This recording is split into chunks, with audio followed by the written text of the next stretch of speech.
자, 이제 6장, 우리가 이제 우리의 치매에 대해서 이해를 하고, 우리가 이제 치매에 대해서 예방하는 이런 법까지 이제 배웠다면, 이제는 치매 어르신에 대해서 한번 저희가, 강사로서 이제 한번 이해를 하는, 그래서 수업을 잘 할 수 있는 그런 어떤 부분에 대해서 한번 공부를 하도록 해보겠습니다. 자, 우리가 이제 그 어르신들을 잘 리드할 수 있는 그런 강사 역할을 하기 위해서 어르신들에 대한 이해, 그다음에 이제 참여를 유도하는 여러 가지 말하기 전략, 뭐 그다음에 효과적인 칭찬, 피드백, 그다음에 뭐 효과적인 대화법 이런 부분을 이제 조금 우리가 한번 볼 건데요.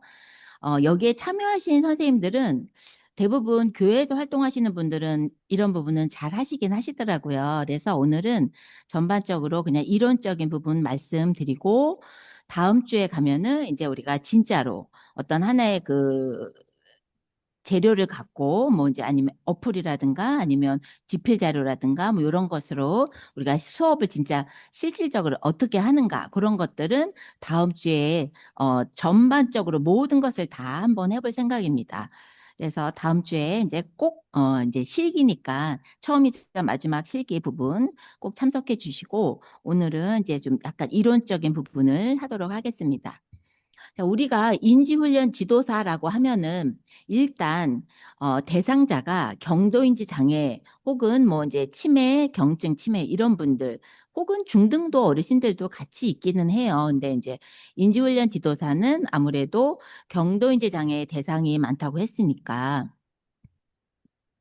이제 그런 분들 위주로 하기는 하지만 치매 기본 여러 가지 지식에 대해서 습득을 하고 어떤 목적의식을 갖고 그다음에 우리가 인지 활동에 대해서 기술을 습득을 하고 그런 것들을 공감을 전달할 수 있는 능력을 통해서 전문 강사 그런 것으로 활동을 하는 것이 인지 훈련 지도사 역할이다.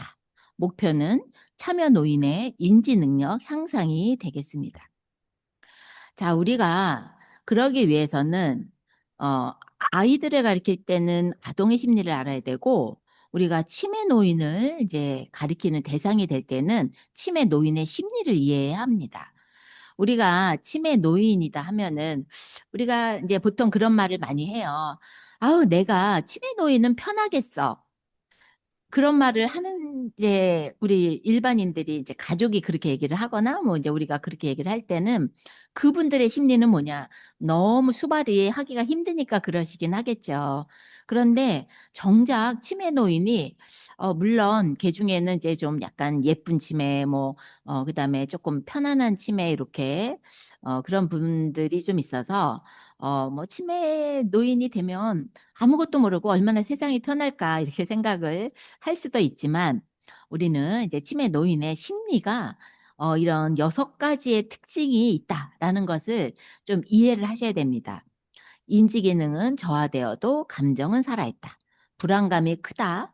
감정의 변화가 크다. 상실감에서 오는 피해의식이 생기기 쉽다.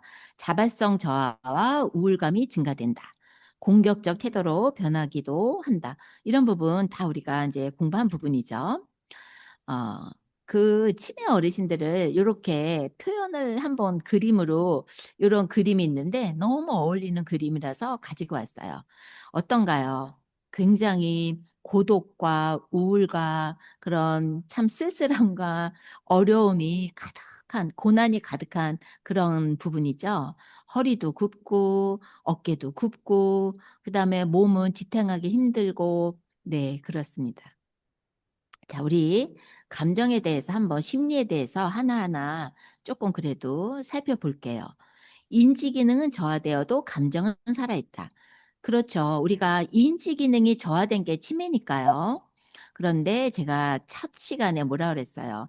우리 그 편도체에 있는 감정은 우리가 깊이 기억이 되기 때문에 그 감정이 살아있어요. 감정의 실은 기억이 살아있어요. 그래서 치매 노인은 기억력 저하가 되니까 계속 같은 행동, 말을 반복할 수 있어요. 그리고 이제 좀 치매가 중기로 접어들면 이제 그 좀 행동심리 증상 이런 거를 보이기 때문에 이렇게 돌보는 사람이 힘이 들 수 있어요. 이게 협조가 안 되니까요. 우리가 협조만 되면은 우리가 그 어르신들을 도와드리는 게 하나도 힘이 들지 않아요. 근데 협조가 안 되고 이제 계속 자기의 그 잘못된 판단 뭐 그다음에 이제 기억이 없으니까 이제 같은 행동 말을 반복하면서 그 자기의 어떤 행동을 하려고 할 때 그러다 보면 이제 돌보는 사람은 힘이 들 수 있어요. 이제 그러다 보면 이제 충돌이 일어나기도 합니다. 우리가 부모님과 충돌이 일어나기도 하고, 뭐 배우자 간에 충돌이 일어나기도 하고, 아니면 뭐 이제 이런 기관이나 이런 데서 돌보는 사람들이 이제 또 충돌이 일어나기도 합니다. 뭐 충돌이라는 게 꼭 뭐 어떤 신체적 충돌만이 아니라 언어적 그런 어떤 감정적 충돌이 일어나는 거죠. 그러니까 그때 감정들이 남아 있습니다. 그래서 치매 노인의 마음에 쌓이면서 예, 관계에 영향을 미치는 거예요. 그래서 점점 그 관계가 악화되는 거죠. 분명히 기억은 없어도 그런 감정들이 있기 때문에 더 이렇게 어긋나고 이제 조금 더 협조적이지 않은 그리고 그런 어떤 판단력이 저하되고 그 충동 조절 능력이 저하되기 때문에 오히려 위험한 그런 행동들을 더 많이 할 수 있기 때문에 우리가 이런 부분 꼭 명심해서 우리 어르신들을 대할 때 우리가 이제 공감의 그런 행동, 그러니까 공감의 그런 마인드로 이제 그렇게 수용하고 이런 어떤 하나의 그 대응을 해야 한다. 그런 부분은 계속 말씀을 드렸습니다. 그리고 그 다음에 불안감이 크다. 네. 기억이 우리는 이제 쭉 연결이 되어 있잖아요. 그래서 기억이 연결되고 내가 그 완전한 기억을 하고 있을 때는 마음이 안정이 됩니다. 그런데 우리도 뭔가 이상하다. 뭐가 어떻게 됐지라고 이렇게 뭔가 조각난 현실 이런 거를 경험을 하게 될 때 초조하고 불안한 심리가 되지요. 그리고 뭔가 흐려지는 상황이 되면 치매 어르신들은 불안이 가중이 되는 겁니다. 그래서 어르신들의 표정이 있어요. 기억이나 현재 상황이 모호한 거예요. 그리고 일상생활에서 이제 본인이 예를 들어서 여러 가지 어떤 실패, 뭐 배뇨 실수도 할 수 있고 뭐 여러 가지 또 내가 기억하는 게 잘 안 된다는 것을 인지하고 그럴 때 혼란을 겪게 되고 상황을 파악하기 어렵다 이런 느낌이 이제 불안을 키우게 되는 면이 있습니다. 그래서 그 불안이 가득한 얼굴로 계속 같은 말을 반복을 하는 거예요. 뭐 이제 네, 그렇습니다. 그 다음에 감정의 변화가 크다. 그렇죠.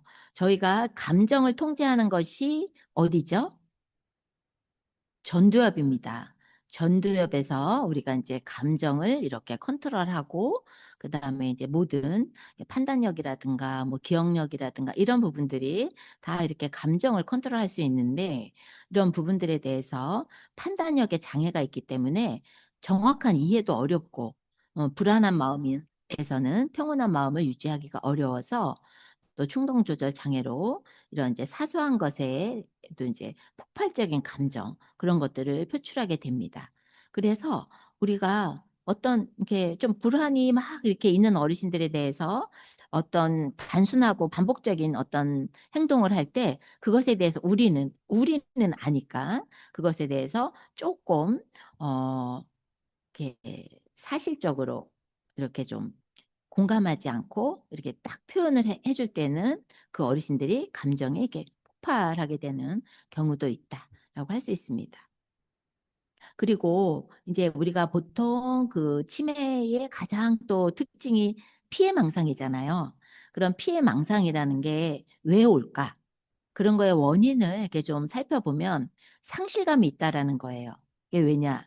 기억 저하로 본인이 물건을 둔 곳이나 이런 것들을 기억을 하지 못해요.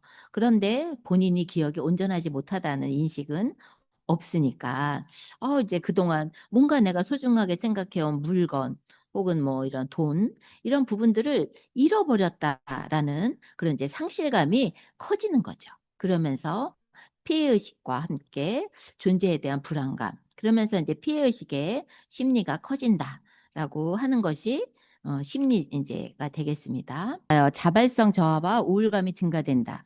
그래서 치매가 진행이 되면서 이제 본인의 불안감, 무기력감 이런 것들이 이제 시달리게 되면서 자발성이 저하되고 자신이 의도한 대로 행동하지 못하는 일이 많아지면서 자신감이 결여되고 기운이 없어지고 의욕이 떨어지는 그런 등의 우울감이 온다라는 것입니다. 그 다음에 공격적인 태도로 변하기도 한다. 그렇죠. 감정은 남아있고 또 뭐가 있어요? 자존심도 남아있기 때문에 우리가 이해하기 어려운 행동, 뭐 좀 단순한 행동을 계속 반복한다고 해서 우리가 조금 어린아이 취급을 하는 경우가 있어요. 예를 들어서 뭐 무조건 지시에 따라야 한다. 라고 만일에 강요하는 경우에는 반발감, 공격적인 태도를 초래할 수 있어요. 그러니까 우리가 어르신이 이해를 하지 못해요. 그러면서도 본인이 이해하지 못하기 때문에 우리의 어떤 가이드에 따라오지 않아요. 그러면 우리가 이제 조금 답답하니까 조금 더 이렇게 강압적으로 강요할 수가 있잖아요. 그럴 때 그런 것들이 절대로 긍정적으로 이렇게 협조적으로 변하지 않는 면이 있는 것이 이제 어르신들의 심리다라고 할 수 있어요. 그래서 이제 좀 계속 우리가 이제 강조하는 거지만 치매 노인과 의사소통하기는 보면은 예, 이게 세 가지예요. 수용과 공감. 수용적인 태도와 공감하는 거. 인정하고 수용하고는 다르다 그랬어요. 맞아요. 뭐 이렇게 네, 네, 알겠습니다. 뭐 그러시군요. 뭐 이렇게 지금 네, 불안하시군요. 뭐 이런 식으로 그냥 어르신의 감정을 그대로 표현해 주면 돼요. 그러면서 그냥 그 마음에 공감을 하시면 되고 그리고 또 하나 중요한 거는 그 어르신의 그러니까 치매 환자의 그 살아온 역사와 그 어르신의 개성을 우리가 어, 알고 이해해주고 존중해주는 게 필요합니다. 왜냐하면 그 생활 습관이 오랫동안 가장 그 깊은 기억에 남아있기 때문에 그분은 그런 부분들을 할 수밖에 없어요. 그래서 그런 부분들을 그냥 존중해주고 그런 부분을 이렇게 잘 활용해서 이렇게 좀 잔존 기능을 증진시킬 수 있도록 우리가 활동을 하면 됩니다. 그리고 혼란을 유발하지 않는 의사소통 이런 부분이 있습니다. 수용적인 태도와 공감하기, 이제 멋대로 행동하는 것처럼 보여도 본인은 불안감, 공포감, 초조감, 절망감 이런 것들이 있어서 스트레스로 힘든 상태일 수 있고 자존심은 여전히 있기 때문에 이제 그런 우리가 어르신들을 이해해 줘야 된다. 라고 이제 하는 말씀인 거고, 그 다음에 우리가 이제 어르신들을 소극적인 분인지 적극적인 분인지 모임을 좋아하는지 혼자 하는 것을 좋아했는지 가족에 대한 애착, 집에 대한 감정은 어떠한지 어떤 일을 즐거워했는지 자신 있게 해왔던 일 이런 것들에 대해서 알고 있는 게 중요해요. 어떤 어르신들은 만지는 걸 굉장히 싫어하거든요. 근데 우리가 예를 들어서 모든 어르신들에게 스킨십이 굉장히 좋다라고 해서 우리가 이제 스킨십을 하면서 어르신한테 인사를 하거나 이랬을 때는 굉장히 또 반응이 안 좋을 수 있거든요. 뭐 그런 부분. 그다음에 이제 또 하여튼 이 어르신이 어떻게 살아온 어르신이냐에 따라서 그 어르신에게 이렇게 우리가 대응해 주는 것이 필요합니다. 완전히 이제 환자이기 때문에 그 어르신 중심으로 생각을 해서 우리가 이렇게 좀 대응을 해줘야 돼요. 그 다음에 이제 소통은 보면은 혼란을 유발하지 않는 의사소통한다. 이런 부분은 이제 그 요게 이제 지금 보면 그 이해하고 똑같은 이제 설명이 나왔는데요. 예를 들어서 혼란을 유발하지 않는 거니까 우리는 예를 들어서 한 두세 가지 말을 한꺼번에 해도 이해를 하잖아요. 근데 우리 치매가 조금 이제 있는 어르신들은 예를 들어서 한 번에 한 가지씩 말을 하는 게 좋다라는 거예요. 이리 오셔서 이거 저기 하시고 그다음에 우리가 이제 저쪽에 가서 우리가 이제 식사할 거예요. 뭐 이런 식으로 한 번에 두세 가지 얘기를 하면 어르신들이 그것이 이해가 안 된다는 말씀이에요. 그래서 문장은 한 문장으로 그다음에 짧게 그런 식으로 이제 소통을 하는 것이 필요하다. 이제 그런 말씀이에요.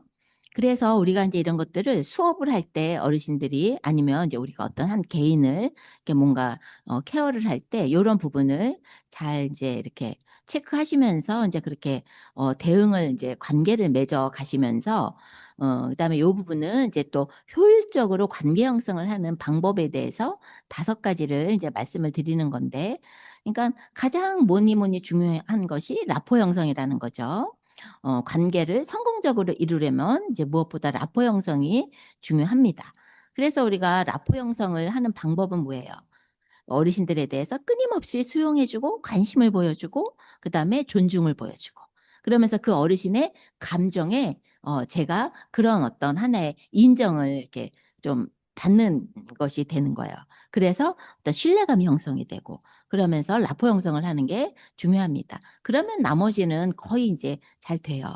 그래서 어르신들한테 그런 부분들 이제 조금 눈 맞춤, 그다음에 이렇게 미소, 그다음에 이제 이렇게 수용하는 말, 인정하는 말, 그다음에 긍정의 어떤 그런 메시지들을 계속 보여주는 게 중요합니다. 그리고 이제 듣는 것도 굉장히 중요해요. 그래서 듣기는 의사소통의 이제 가장 기본이다라고 하는데 우리가 어르신들에 대해서 이렇게 이제 조금 소극적으로 표현하는 사람, 적극적으로 표현하는 사람 여러 사람들이 있지만 그런 사람들의 말을 전체적으로 이게 잘 좀 들어주는 그런 어떤 하나의 태도가 이제 필요하다라는 부분이에요. 그래서 이제 처음에 우리가 예를 들어서 수업을 하게 되면은 이제 조금 반응이 있는 어르신 말만 이제 좀 듣게 되고 이런 부분도 있는데 조금 이제 소극적으로 표현하시는 어르신의 그런 음성이나 그런 어떤 말 한마디도 우리가 잘 듣는 것이 굉장히 중요하다라고 할 수가 있습니다. 그다음에 우리가 이렇게 말하는 것도 굉장히 중요해요. 그래서 어르신한테 우리의 그 관심, 내가 어, 대상자분한테 관심이 있어요.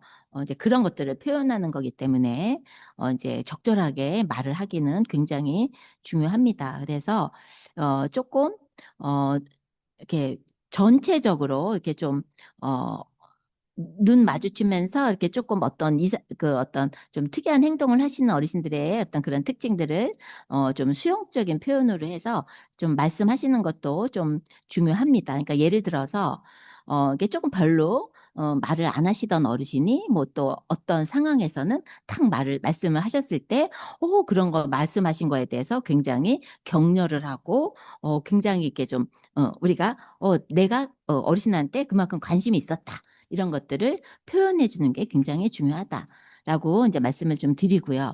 어떤 경우에는 또 이렇게 좀 침묵도 하나의 그 우리가 효율적 관계 형성의 하나의 수단이다라고 할 수 있어요. 불필요한 말에는 대응하지 않고 침묵으로 하는 것으로 우리가 의사 표현을 조절할 수 있다라고 합니다. 왜냐하면 또 좀 너무 적극적으로 말을 많이 하시는 분도 있어요. 그리고 이제 제가 이렇게 진행을 해야 되는데 제가 진행을 할 때 이제 이게 좀 말을 많이 하시는 분에 대해서는 그냥 이제 적당히 이렇게 이제 그냥 침묵으로 이렇게 하면서 그냥 제 말을 이렇게 이어가는 식으로 이렇게 하면서 이제 그런 관계를 조절할 수가 있습니다.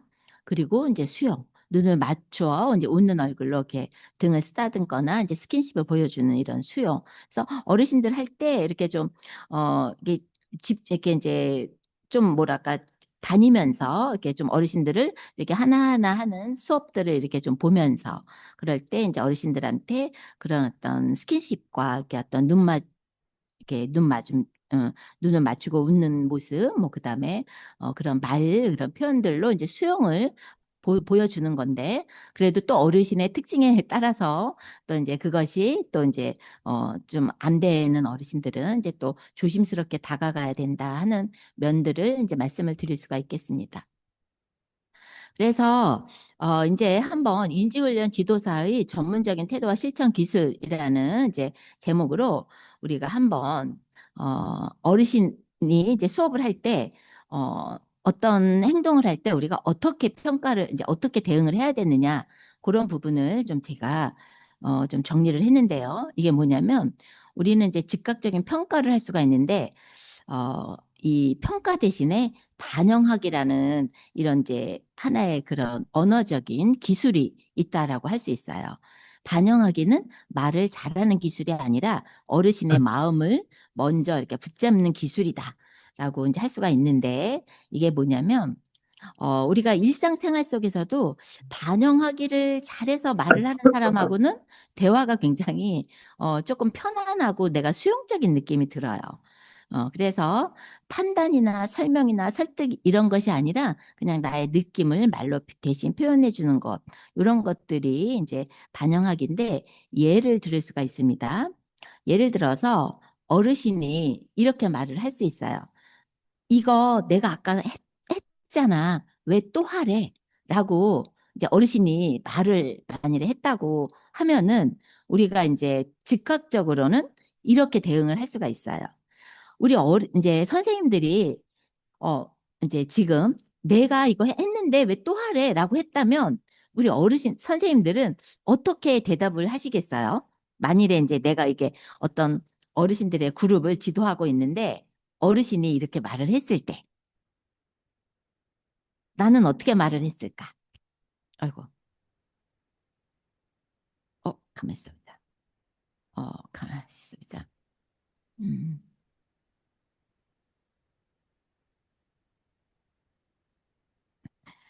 이게, 음, 제가 이거를 애니메이션을 안 했네요. 아이고, 이러면 어떡하나. 이거 이제 이게 뭐냐면 아 이거 아까 내가 했잖아. 왜 또 하래 이랬을 때 이제 이거를 하는 거는 즉각적인 평가 이 부분에 대해서도 저도 이제 요거를 잘 보여드리고 얘기를 해야 되는데 이 부분이 이게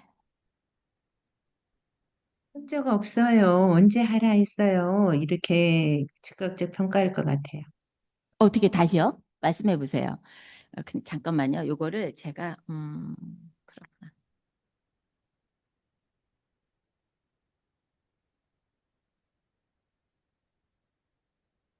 이게 10가지가 있어서 제가 요거를 음,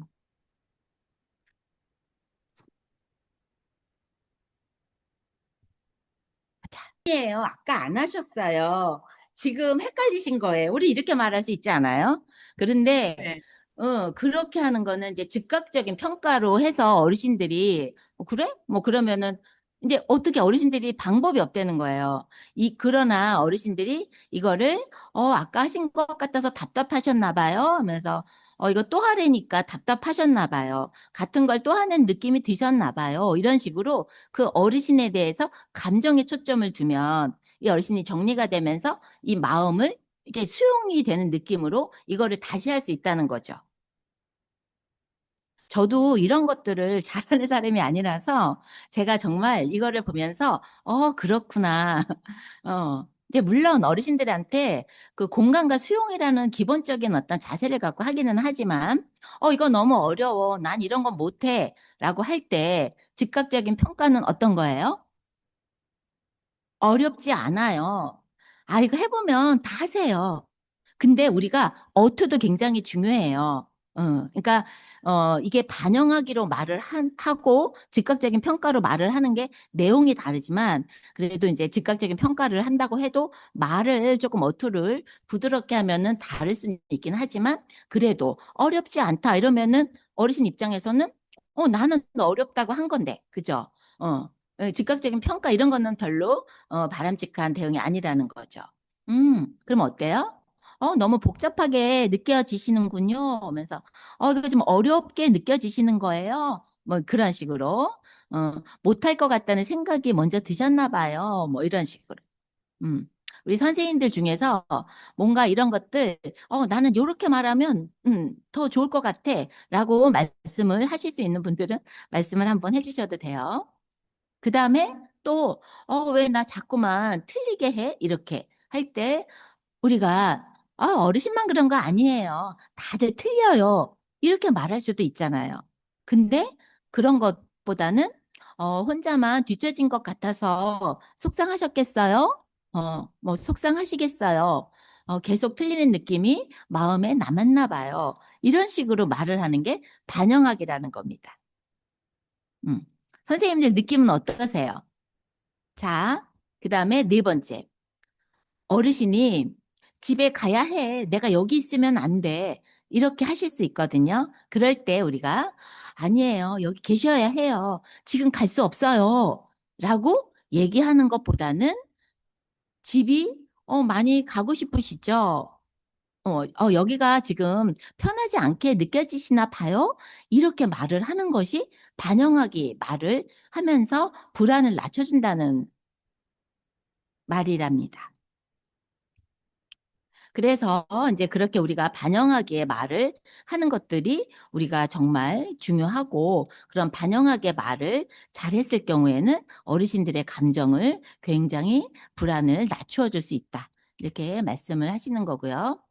그 다음에 지시형 표현과 동행형 표현이 있다라는 겁니다. 지시형 말투는 어르신에게 내가 통제받고 있다라는 느낌을 주는 거고, 동행형 표현은 혼자가 아니다라는 안전 신호를 먼저 보낸다는 겁니다. 그래서 뭐 하세요, 해야 합니다라고 하는 것보다 같이 해요, 함께 해요, 옆에서 합니다, 이렇게 하는 게 좋다라는 거예요. 그래서 과제를 시작할 때 이거 하세요, 여기부터 보세요, 이렇게 하는 것보다는 우리 같이 한번 해볼까요? 제가 옆에서 같이 한번 해볼게요. 뭐 이렇게 한번 그렇게 시작에 대한 부담이 낮아진다는 겁니다.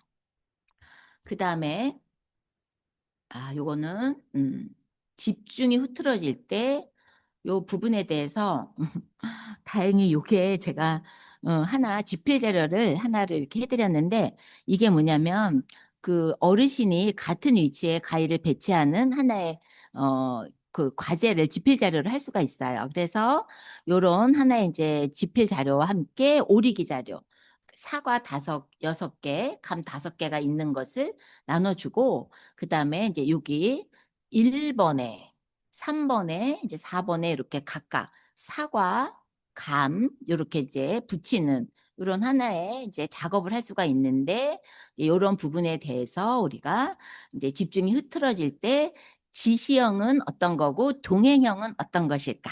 한번 우리 지시형으로 한번 어떤 게 있을까 한번 말씀해 보시겠어요? 이거 오려서 번호판에 붙여보세요. 지시형. 동행형은요? 동행형은 우리 함께 이거를 오려서 옆에 숫자판에다 붙여볼까요? 이렇게. 어, 그럴까? 저도 이게 집중이 흐트러질 때, 요거는 제가 상황에 이제 예시를, 이렇게 좀 해봤는데, 집중이 흐트러질 때 그 지시형과 동행형이 어떤 건지 저도 정확하게는 잘, 예시를 지금 못 들어드리겠네요. 근데 우리 선생님이 말씀하신 게 비슷하기는 하실 것 같기는 해요. 근데 한번 제가 잠깐, 정답을 한번 보겠습니다. 정답을 한번 보자면, 혹시 보이시나요? 안 보이시죠? 집중이 흐트러질 때 우리가 이제 집중하세요. 뭐 다시 하셔야죠. 막 이렇게 우리가 이제 좀 그렇게 할 수가 있는데, 어싸어싸 하면서 할 수 있는데, 우리가 그냥 이제 어르신들이 그렇게 할 때는 잠깐 쉬었다가 다시 같이 해볼까요? 이렇게 제가 먼저 해볼게요. 그 다음에 어르신 차례로요. 이런 식으로 이렇게 뭔가 꾸중이 아니라 제 초대로 이렇게 한번 해볼 수 있다라고 합니다. 그 다음에 반복 설명이 필요할 때, 이제 아까 설명했잖아요. 자, 다시 들으세요. 라고 이렇게 하는 것보다는, 조금 헷갈릴 수 있어요. 다시 같이 한번 볼게요. 처음처럼 천천히 같이 해요. 뭐 이런 식으로. 그러니까 우리 선생님들이 지금 저한테 굉장히 지금 공감해주고 이해해주고 괜찮아요. 뭐 이제 이렇게 해주시잖아요. 제가 지금 부끄러움이 조금, 네, 줄어듭니다. 아이. 그다음에 이제 거부 반응이 나올 때 이제 그래도 해야 돼요. 지금 하셔야 돼요. 뭐 이런 거보다는 지금은 마음이 안 내켜지시는군요. 조금 있다가 같이 해도 괜찮을까요? 뭐 이렇게 선택권을 남겨두는 것이 핵심입니다. 근데 이제 여기서 사실 이렇게 멘트는 여러 가지로 이렇게 다르게 좀 나올 수는 있지만, 우리가 이제 포인트를 이게 좀 마음에 새기는 것이 중요할 것 같아요. 선택권을 남겨준다. 그 다음에 부끄러움과 방어가 줄어들게 한다. 그 다음에 꾸중이 아니라 재초대가 된다. 그 다음에 뭐 시작에 대한 부담을 낮춰준다. 뭐 이런 부분들 이제 그렇게 합니다. 그리고요, 이제 우리가 어떤 프로그램을 할 때, 이제 어떤 강사의 수업엔 사람들이 웃고 박수치고, 어떤 수업엔 이제 조용하다. 이제 그런 부분에 있어서 활기찬 수업은 이제 당연히 어르신들의 적극적인 참여가 이제 유도가 되면 활기찬 수업이 되고 웃음, 박수가 오가는 분위기, 질문과 대답이 활발하게 이렇게 오가는 수업이 이제 활기찬 수업이죠. 그럴 때 이제 우리는 이제 어떻게 이렇게 활기찬 수업을 이제 하게 할까? 이런 부분들을 이제 한번 봤을 때 말하기 전략입니다. 우리 어르신들한테 말을 할 때는 또박또박 천천히 그러나 좀 업돼 가지고 이렇게 하시면 좋아요. 큰 소리로. 그래서 우리가 큰 목소리로 어르신들에게 이렇게 좀 쾌활하게 즐거운 목소리로 말을 하는 것이 굉장히 중요하고 짧은 문장 사용하는 것 이런 부분들이 이제 좀 필요하지요. 그다음에 눈 마주치기. 어르신들이 이제 뭐 예를 들어서 뭐 한 3, 40명 있다 하더라도 그 어르신들을 이렇게 다 한번 이렇게 볼 수 있는. 그래서 어떤 분들이 어떻게 반응하고 있는지 그런 것들을 보면서 어르신들이 이렇게 좀 같이 눈을 마주칠 때 그 어르신들이 소통과 신뢰감이 높아집니다. 그러면서 내가 관심 받고 있구나. 뭐 이런 부분들을 느끼기 때문에 우리가 이제 골고루 어르신들을 쫙 보면서 눈을 마주치고 어르신들을 집중해서 보는 모습을 강사가 보여준다. 이런 부분들을 좀 말씀드릴 수 있고요. 그 다음에 우리가 이제 필요하다면 시각적인 단서를 활용하는 것이 이제 굉장히 효과적이다라고 할 수 있습니다. 그 어르신들의 그 주의 집중, 이해도가 높아집니다. 이게 우리 선생님들도 지금 이렇게 오늘 완전히 지금 PPT가 이게 뭐 공유 자료가 뭐 왔다 갔다 하고 지금 안 되고 이러니 얼마나 이게 집중력이 떨어집니까? 근데 어찌 됐든 그래도 내가 이렇게 보고 뭔가를 할 때 집중력이 높아지잖아요.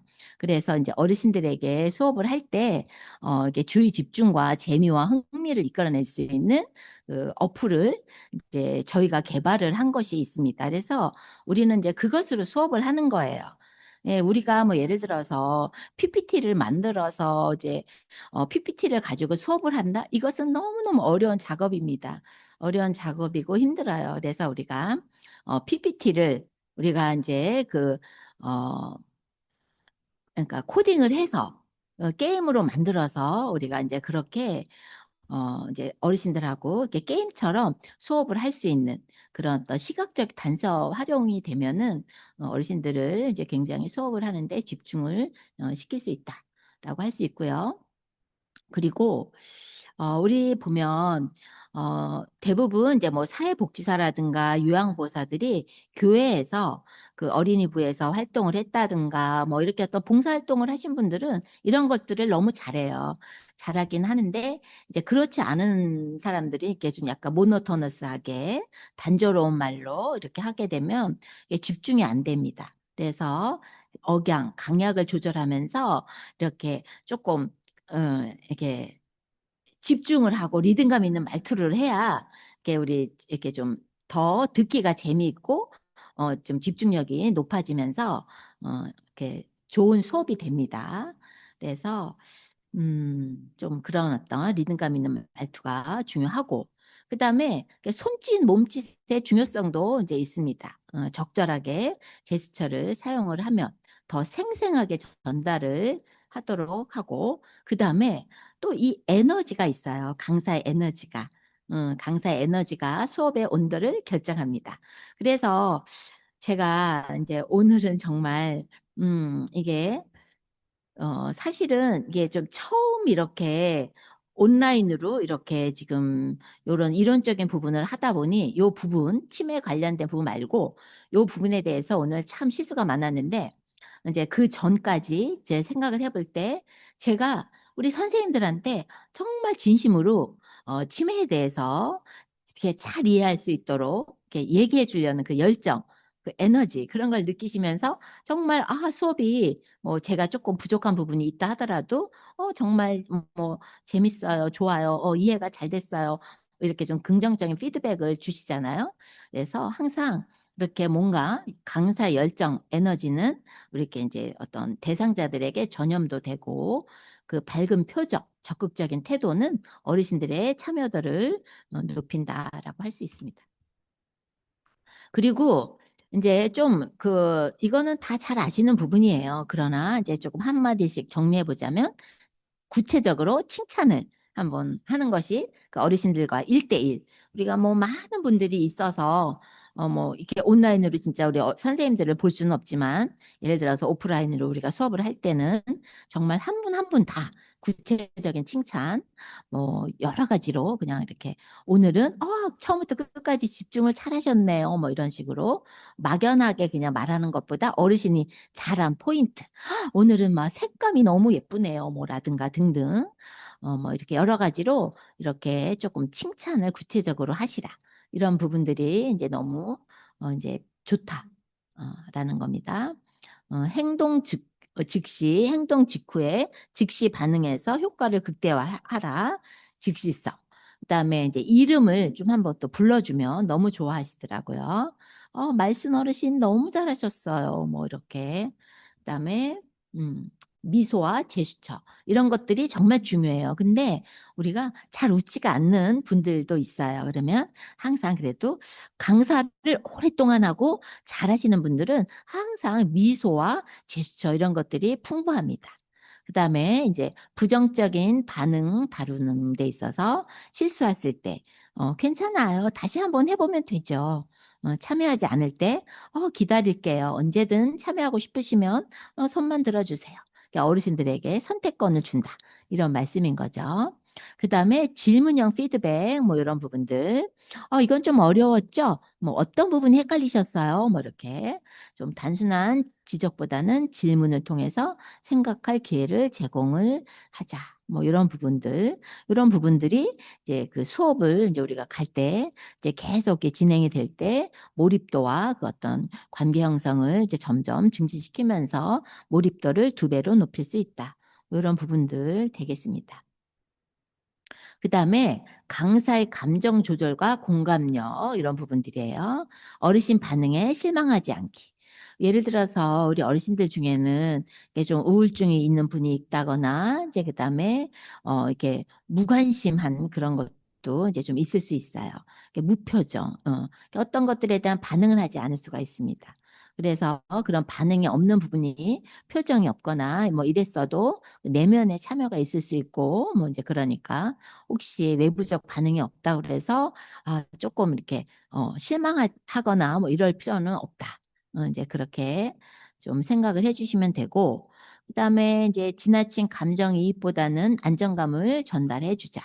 그래서 과도한 감정 표현이나 이런 것보다는 차분하고 안정된 분위기가 어르신들의 학습에 더 효과적이다. 이제 항상 뭐 이제 너무 지나친 거는 이제 좀 뭐 적당한 게 좋다. 뭐 이제 이런 말씀이겠죠. 그다음에 침묵과 지연 반응은 자연스러운 것이다. 그래서 어르신들의 반응 속도가 느릴 수 있습니다. 침묵을 불편하게 여기지 말고 충분한 사고 시간을 제공하세요. 그래서 이렇게 어르신들 중에서도 조금 반응 속도가 빠른 분들이 있고 느린 분들이 있어요. 그럴 때 이게 좀 느린 분들의 그런 부분들도 이렇게 좀 참여를 할 수 있도록 조금 속도 조절 뭐 이런 부분도 이제 조금 우리가 어, 참고를 해서 이렇게 이끌어가면 좋을 것 같습니다. 그다음에 무표정, 산만함 이런 것들은 이제 반응 부족이 아니라 훈련의 필요성으로 이해하고 점진적인 발전을 우리가 이제 좀 기대하면서 이렇게 꾸준히 이렇게 하자라는 부분이고요. 그다음에 이제 비언어적인 신호 읽기, 그래서 몸의 방향, 고개 끄덕임, 손의 움직임 이런 부분들에 대해서도 우리가 주목해서 이렇게 좀 보면서 관찰을 하면서 어르신을 이해하면 좋겠다라는 부분이 있습니다. 그래서 강사의 감정 안정과 세심한 관찰력이 성공적인 어르신 교육의 열쇠입니다라고 할 수 있습니다. 자, 그래서 여기까지 수업을 했고요. 오늘 조금 제가 여러 가지로 이렇게 자료도 이제 조금 더 이렇게 좀 추가를 하면서 부족한 부분이 많아서 너무 죄송하고요.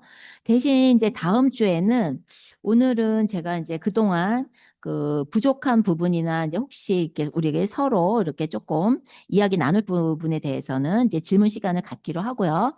다음 주에는 제가 그러면 우리 어르신들하고 어떤 수업을 할 수 있는지 봉사활동을 할 때 어떤 식으로 수업을 하면 되는지 좀 구체적으로 제가 수업의 재료와 수업의 방법을 실질적으로 우리 선생님들하고 같이 진행을 할게요. 그래서 다음 주에 그리고 그런 부분에 대해서 어떻게 찾아 들어가서 어떻게 할 수 있는지 그런 부분들을 조금 다음 주에 수업을 하는 것으로 하고 오늘은 이제 이론적인 부분은 여기까지 하도록 하겠습니다. 네.